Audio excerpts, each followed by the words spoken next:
I feel that America is the land of the free because of the brave.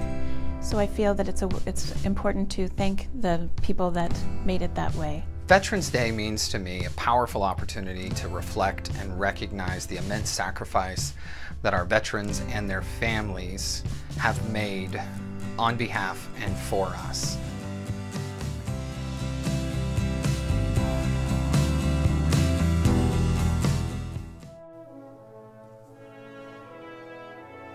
Please stand for the Pledge of Allegiance. I pledge allegiance to the flag of the United States of America and to the republic for which it stands, one nation, under God, indivisible, with liberty and justice for all. Good morning, Wildcats. Ryan here along with Nevaeh. Today is Veterans Day. This is the day we honor our veterans that served to protect our freedom and rights. We have 3 veterans of our own in this school, and we got a chance to talk to them about their military service. Here's what they had to say. What's up, Wildcats? I'm Eddie here today with Mr. Gant, here to talk about Veterans Day. Thank you, Mr. Gant, for being here. Well, thank you for asking me. And what was it that you did whenever you were in the Army? Well, I was in the Army for 20 years, most of it in the reserves.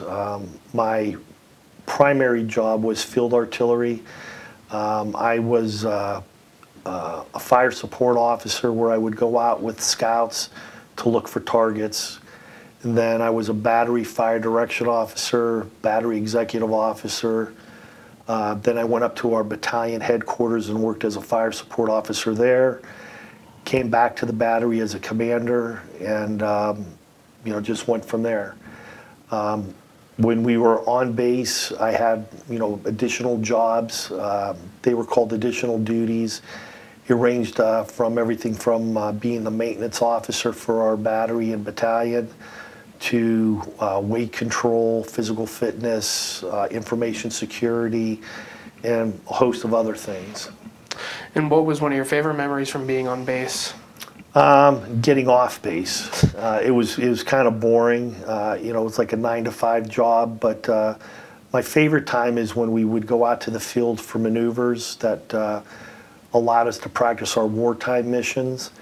They would last anywhere from maybe 5 to 7 days up to a month, and our job then was to practice what we would do if the Russians invaded Western Europe. So it was serious training during the Cold War.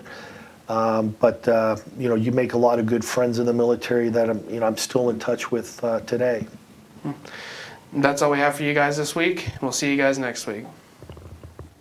Hi, I'm Nevaeh here with Mr. Narone. He is one of our veterans that we have in the school. I want to start off by saying thank you for your service. Thank you. How long were you in the Marines for? I was in the Marines for 5 years. What made you want to join the Marines? I wanted to join the Marines, one, because I thought they were the best branch. Sorry, Mr. Gay and Mr. Zany. But 2, because I'm really interested in protecting my family, protecting my country, and those type of things. And what was your job in the Marines? So I was an 81mm mortarman in the infantry.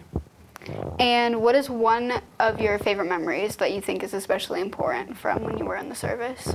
One of my favorite memories, really is just all the memories I have with all my friends and all the guys that I made all those lifetime friendships with. We still honor today, and we get together every year, and it's just nice to talk to them and have those similar experiences. All right, thank you for this. That is all we have for you, and I will see you back here next week. Hey, what's going on, Wildcats? Josh Robinson here, and I'm here with Mr. Zany. And for those who know, it happens to be Veterans Day today, November 11th, and Mr. Zany is an Air Force veteran. How you doing, Mr. Zany? Great, Josh. How are you? I'm doing just fine. So, awesome. I'm here to talk to you about your experiences in the Air Force. So, okay. How long were you in the Air Force for? I was in the Air Force for just short of 30 years, 29 years, 9 months, and some odd days. So. What was your job in the Air Force? Well, I was a aircraft enlisted crew member. I was a C-130 Hercules tactical aircraft loadmaster. 5 crew members on that particular aircraft. And our job was tactical and combat resupply anywhere in austere locations where other aircraft, of course, couldn't go. And I was fortunate enough I got to fly when I did my job. What was one memory as your time in the Air Force that holds a particular place in your heart to you? Well, besides serving with some of the best people in the nation over my career, I would have to say it would probably be March of 2004. We were doing combat tactical resupplies in Iraq, and we were just at the end of our day, returning to base. We had done our resupplies around there, and the airborne command post contacted us and said we were the only aircraft in the area, and they had a critically wounded soldier up in northern Iraq, or Beale, I think it was. And they said, hey, we know that you're on your way back, your day's supposed to be over, your crew duty day, but there's nobody else. Can you guys volunteer to do this? And of course, we just all immediately just said, yeah, you know, we had to respond. And so we turned around, we went and got him. His first name was Ernest, and we were able to get him back to Baghdad, which was great, still on life support. And they were able to transport him back to Ramstein Air Base in Germany. His parents were there. They were able to see him on life support. Tragically, he didn't survive, but we felt good that we were able to get him back there, you know, before that, and I think that's probably one of the memorable moments I will have. Well, that's great to hear. I'm glad to hear that, you know, you're able to do that. Well, it's great to hear. I want to thank you for your service, Mr. Zany. My pleasure. And, I'm honored. All right, so Okay. That's Mr. Zany, folks. We're going to catch you here later. That was really cool to hear about what they did. Yeah, that was interesting. Well, we hope you guys enjoyed this week's show. Don't forget to thank any veteran today you know or come across. Thanks for watching. Again, I'm Nevaeh, and this is Ryan, and we will see you back here next week.